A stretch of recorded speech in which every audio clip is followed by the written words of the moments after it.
آغاز کرتے ہیں۔ IMF نے ایک بار پھر ڈو مور کا مطالبہ کر دیا۔ ملک میں مہنگائی کے سونامی کا الرٹ سامنے آ گیا۔ قرض کے لیے 23 مطالبات پورے کرنا ہوں گے۔ ٹیکس شارٹ فال پورا کرنے کے لیے اضافی ٹیکس لگائے جائیں گے۔ کھاد اور زرعی ادویات مہنگی ہونے کا خدشہ۔ سرجری آئٹمز بھی زد میں آئیں گے۔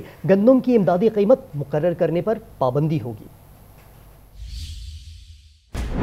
IMF کا پھر ڈو مور، عوام کو relief know more.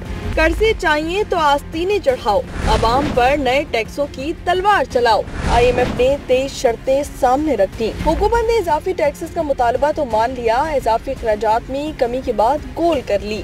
Do more کا سارا زور عوام پر ہی چلے گا۔ ارکان اسمبلی کے لیے فکر نفاقہ ایش کر کاکا کی پالیسی برقرار رہے گی۔ ارکان اسمبلی کو 5,19,000 ماہانہ تنخواہ ملتی رہے گی۔ صوبائی اسمبلیوں کے ارکان بھی بھاری بھرکم تنخواہیں اور مراد انجوائے کریں گے۔ نئے چارٹر آف ڈیمانڈ کے تحت مختلف اشیاء پر 18% سیلز ٹیکس لگے گا۔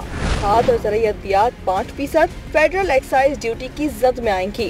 گندم کی امدادی قیمت مقرر کرنے پر پابندی ہوگی۔ ہائی ویلیو سرجری آئٹمز کا سیلز ٹیکس سے استثناء ختم ہوگا۔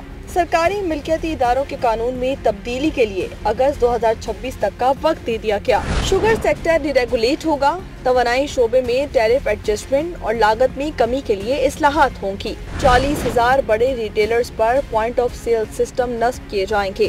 آئندہ مالی سال موسمیاتی تبدیلی کے منصوبوں پر زیادہ توجہ دی جائے گی۔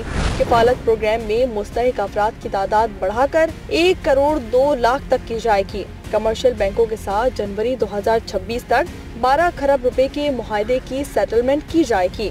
گردشی قرضے میں کمی کے لیے IPP سے 128 ارب روپے کی سود کی رقم کو ختم کرایا جائے گا۔